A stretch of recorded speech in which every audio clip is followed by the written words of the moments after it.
नमस्कार, स्वागत है आप सभी का अपने YouTube चैनल पे। आज इस वीडियो के अंदर राजस्थान चतुर्थ श्रेणी कर्मचारी भर्ती के बारे में जानकारियाँ हम लेने वाले हैं, जिसमें हम बात करेंगे कि इसमें ड्यूटी कहाँ मिलेगी, कौन-कौन से विभाग होंगे, प्रमोशन कैसे होगा, क्या प्रमोशन के लिए करना पड़ता है, काम क्या रहते हैं। साथ ही साथ हम कट ऑफ पे भी चर्चा करेंगे और सारी चीज़ों पे हम इस भर्ती से संबंधित वेतन क्या रहेगा, ड्यूटी कितनी घंटा करनी पड़ेगी, जानकारी इस वीडियो के अंदर हम लेने वाले हैं। तो चैनल अभी तक सब्सक्राइब नहीं किया है तो आप जरूर करें और हमसे टेलीग्राम ग्रुप से जुड़ सकते हो, कमेंट सेक्शन में लिंक दिया हुआ है। साथियों, राजस्थान चतुर्थ श्रेणी कर्मचारी की बात करते हैं तो राजस्थान के अंदर 53,749 पदों पे ये वैकेंसी है वो करवाई जा रही है, जो कि प्रोसेस में चल रही है। परीक्षा हो चुकी है और 6 पारियों में एग्जाम लगे हैं और अब आप सभी रिजल्ट का इंतजार कर रहे हो। उससे पहले हम जानकारियां साझा आपके साथ करने वाले हैं, जिससे आपको पता चल सके कि जिस भी बच्चे का सिलेक्शन होगा तो उसको फिर आगे की क्या क्या प्रोसेस रहेगी, तो इसमें आपको हेल्प मिल सके। 53,749 पदों में हम बात करें, नॉन टीएसपी में 48,199 पद है और टीएसपी एरिया के 5550 पद है। इसमें भी हम बात करते हैं, जो जो आपका शुरुआत में जो रिजल्ट आएगा उसमें आपको या तो 1.5 गुना की लिस्ट मिलेगी या फिर आपको 2 गुना की इसमें लिस्ट आपको मिलने वाली है। ठीक है, 2 गुना की मिलेगी तो लगभग 1,08,000 के समथिंग बच्चे पास होंगे और आपके 1.5 गुना की मिली तो लगभग 84-85 हजार बच्चे हैं वो पास किए जाएंगे। अब हम धीरे धीरे से सारी चीज़ों पे हम करते हैं कि भी कौन कौन से विभाग हैं, प्रमोशन कैसे होता है, कितने साल से होता है, काम क्या रहता है, वेतन क्या रहेगा, ड्यूटी कितने घंटे करने पड़ेगी, संपूर्ण चीज़ों पे हम चर्चा धीरे-धीरे से या बारी-बारी से हम कर लेते हैं। तो आप वीडियो को पूरा देखना, आपसे ये मेरी रिक्वेस्ट रहेगी कि आप वीडियो को स्किप मत करना, जिससे आपसे कोई भी जानकारी छूटे नहीं। साथियों, आप चतुर्थ श्रेणी कर्मचारी भर्ती परीक्षा की जो परीक्षा है, वो आप दे चुके हो, राजस्थान पुलिस की दे चुके हो, सेकंड ग्रेड की दे चुके हो। उसके बाद में आप निश्चित तौर पे राजस्थान के लगभग युवा साथी जो हैं, वो थर्ड ग्रेड भर्ती परीक्षा की तैयारी आप करने में जुट गए होंगे। इसमें आपके सबसे बड़ा जो आपके सामने एक संकट है वो ये है कि समय कम है और इस कम समय के अंदर आपको क्या करने हैं, नोट्स भी आपको तैयार करने हैं थर्ड ग्रेड भर्ती के लिए। ठीक है, इसमें आपको टेस्ट भी देने हैं, जैसे पीवाईक्यू टेस्ट, टॉपिक वाइज ये भी देने हैं, फुल लेंथ टेस्ट भी देने हैं। तो आप सभी को घबराने की आवश्यकता नहीं है। थर्ड ग्रेड भर्ती के लिए हस्तलिखित नोट्स जो संपूर्ण तय या अपूर्ण तय कह सकते हो, थर्ड ग्रेड भर्ती के लिए तैयार करवाए जा रहे हैं। एक तो सभी नोट्स आपको, ठीक है, चाहे वो लेवल 1 के हों, चाहे लेवल 2 के हों, दोनों में जो कॉमन जो सब्जेक्ट रहते हैं लगभग 100 नंबर का मैटर रहता है। इसके आपको सारे के तो सारे नोट्स मिल जाएँगे। मात्र आपको अक्टूबर महीने के अंदर संपूर्ण चीज़ें उपलब्ध हो जाएगी। ठीक है, कुछ भी नहीं करना, उनको केवल डाउनलोड करके प्रिंट निकलवाना है और आपको पढ़ना है उनको। याद भी हम करवा देंगे, नोट्स आपको निकलवाना है और हस्तलिखित नोट्स होंगे, जिससे आपको आसानी भी होगी पढ़ने में और आकर्षक तरीके से आपको लिखे हुए मिलेंगे, जिससे और भी आपको पढ़ने में मज़ा आएगा। इसमें आपको साथ ही साथ में टॉपिक वाइज पीवाईक्यू भी मिल जाएँगे, क्योंकि आज के समय में आप कोई भी परीक्षा देने जाते हो, तो सबसे ज़्यादा जो प्रश्न जो पूछे जाते हैं, जो विगत परीक्षाओं जिनमें जो प्रश्न आए ना, प्रीवियस ईयर क्वेश्चन, वो पूछे जाते हैं। तो उसके लिए आप विभिन्न बुक्स लेकर के आते हो, जिसके ₹200 एक सब्जेक्ट के देने पड़ते हैं और इस प्रकार से आपको 400, 500, ₹600 लग जाते हैं। तो टॉपिक वाइज़ पीवाईक्यू भी यहाँ मिल जाएँगे आपको और साथ ही साथ नोट्स आपको मिल जाएँगे और फुल लेंथ टेस्ट। आप सबसे बड़ा जो आप सभी जिन्होंने तैयारी कर भी ली होंगी, जैसे जिन बच्चों के पास में, बहुत सारे बच्चों ने कोचिंग कर रखी होगी आप में से, उनके पास में नोट्स हैं। अब उनके सामने सबसे बड़ा कारण क्या है, विभिन्न टेस्ट सीरीज उन्होंने ज्वाइन कर रखी होगी, तो उनमें आपको पीवाईक्यू टॉपिक वाइज नहीं मिल रहे, आपको टेस्ट देने को नहीं मिल रहे, ना आपको फुल लेंथ मिल रहे। अभी तक सभी के सभी, कोई माइनर, कोई मेजर, कोई छोटे छोटे सब्जेक्ट वाइज चला रहा है। 15 फाइनल टेस्ट आपको मिलेंगे, सारे के सारे संपूर्ण पाठ्यक्रम पे आधारित है और अपलोड भी हो चुके हैं। 7 से 8 टेस्ट तो अपलोड भी हो चुके हैं, तो उनको भी दे करके आपको मजा आएगा। आपको जो तैयारी करोगे उसमें आपको पता चलेगा कि आपने भाई कितनी आपने तैयारी आपकी हो चुकी है, कितनी तैयारी आपकी बाकी है, क्या प्रोसेस आपकी, प्रोग्रेस आपकी चल रही है, इससे भी आपको पता चलेगा। इस कोर्स के अंदर बहुत सारी चीज़ें हम आपके लिए लेकर के आए हैं। अब आपको करना क्या है, इसके लिए हमारा एप्लीकेशन प्लेटफ़ॉर्म है, विकास चौधरी ऑफ़िशियल के नाम से। प्ले स्टोर पे आप सर्च करोगे या आपको कमेंट सेक्शन में लिंक दिया हुआ मिल जाएगा। वहाँ पे जाने के बाद में जैसे ही आप खोलोगे तो यहाँ पे आपको 3 ऑप्शन मिलते हैं, एक तो होम, स्टोर, 4 ऑप्शन मिलेंगे, ठीक है? तो यहाँ पे स्टोर के अंदर आप जाओगे या आपको जैसे ही ऐप खोलोगे तो इस प्रकार का एक बैनर मिल जाएगा आपको।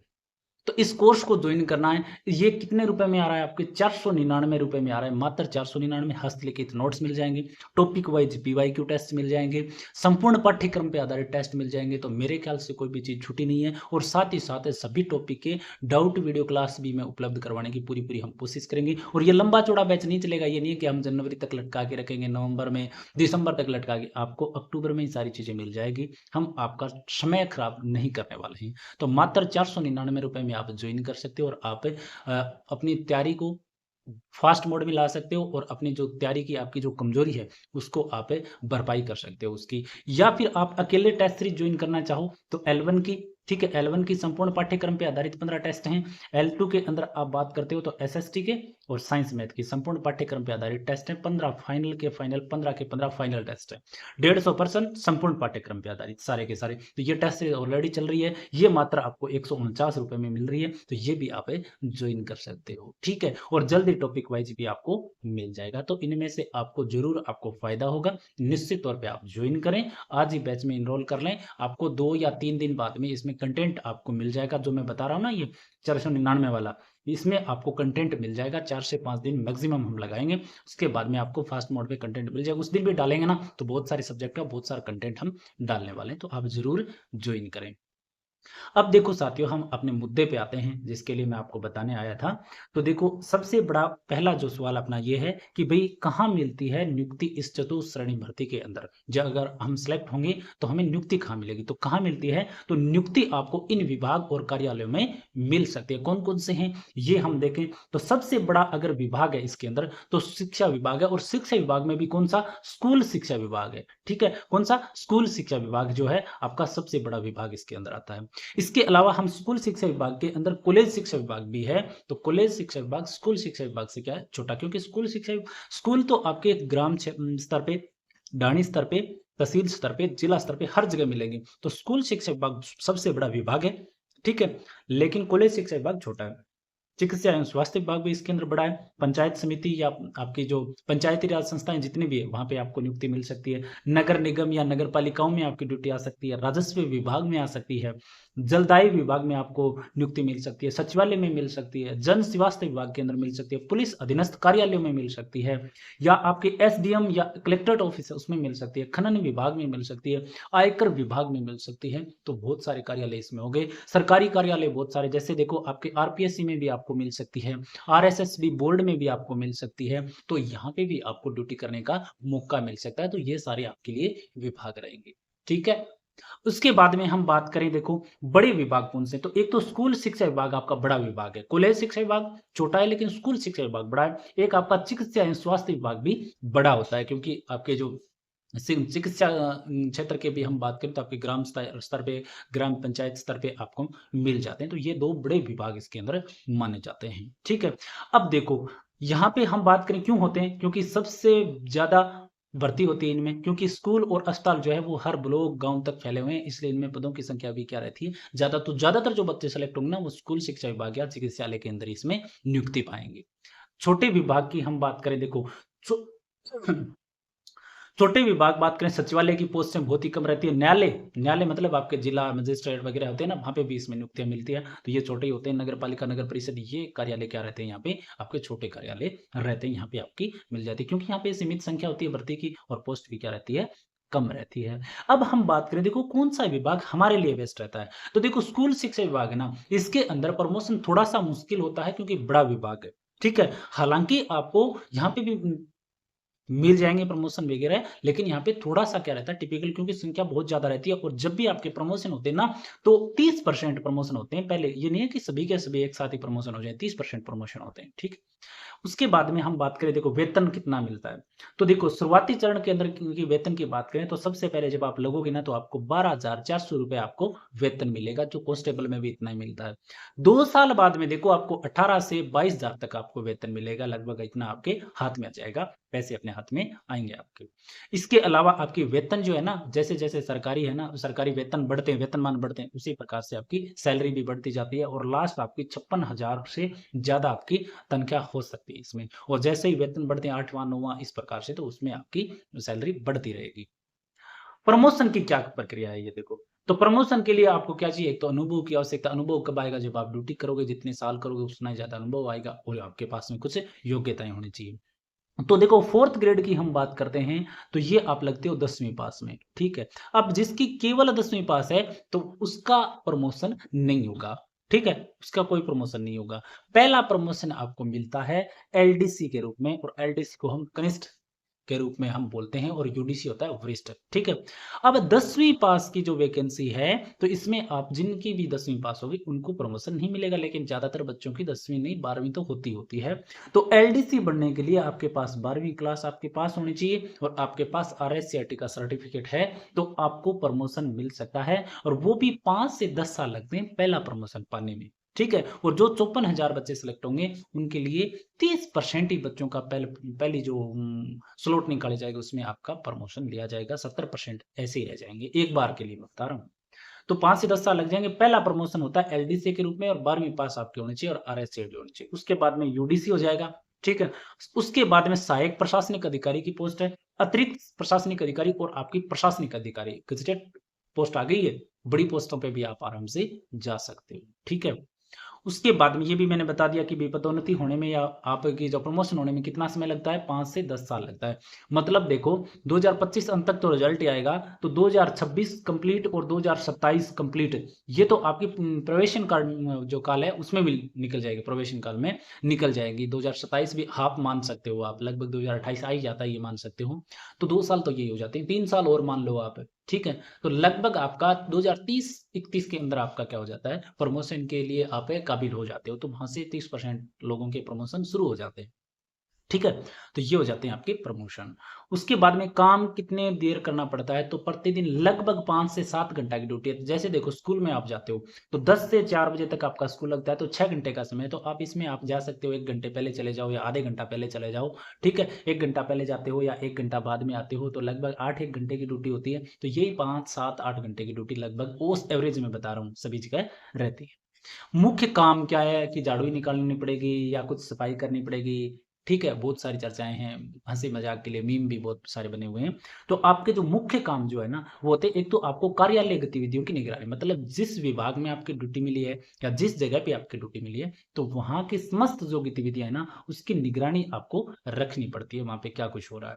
वहाँ पर साफ-सफाई की व्यवस्था करवाने का भी आपका काम है। ये बात नहीं है कि चतुर्थ श्रेणी कर्मचारी आप लगे हो और किसी भी कार्यालय में आपको टॉयलेट साफ करने के लिए बोल दिया जाए, ऐसा बिल्कुल भी नहीं है। इस बात से आप चिंता मत करना इस बात की कि टॉयलेट साफ आपसे करवाया जाएगा। सफाई व्यवस्था करवाने की आपकी ज़िम्मेदारी है, ना कि सफाई खुद करने की आपकी ज़िम्मेदारी है।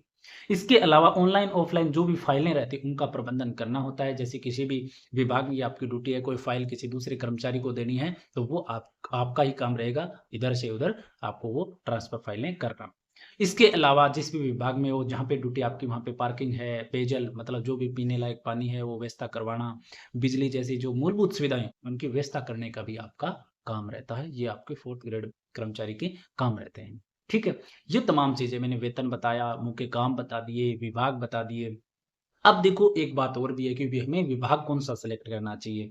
तो देखो इसमें बात ये रहती है कि जितना बड़ा विभाग होगा ना, उसमें उतनी ही ज़्यादा ये मान सकते हो आपकी प्रमोशन मुश्किल भी होता है। क्यों मुश्किल होता है? ये नहीं है कि प्रमोशन होते नहीं है वहाँ पे भी बहुत सारे प्रमोशन होते हैं। प्रमोशन थोड़ा-सा मुश्किल वहाँ पे इसलिए होता है, जैसे मानो कि शुरुआत में क्या है कि जब प्रमोशन होते हैं 30% के होते हैं। अब जैसे किसी आप छोटे विभाग में हो, तो आपका नंबर आने के जो चांसेस होते हैं वो ज़्यादा रहते हैं, क्योंकि आप जो भी बड़े अधिकारी रहते हैं उनके आप लगभग सीधे टच में रहते हो, जिससे आपके प्रमोशन भी हो जाते हैं। और आजकल आपको पता है कि जैसे सांख्यिकी विभाग वगैरह हैं, तो वहाँ आपके प्रमोशन जल्दी हो जाते हैं, आपके पास अगर योग्यता वगैरह है। तो इस प्रकार से चीज़ें होते हैं। अब आप बात करते हो देखो कट ऑफ वगैरह को लेकर के, तो कट ऑफ वगैरह को लेकर के बात ये है, देखो साथियों, आपने हर जगह पे आपने कट ऑफ देखी होगी मेरे ख्याल से।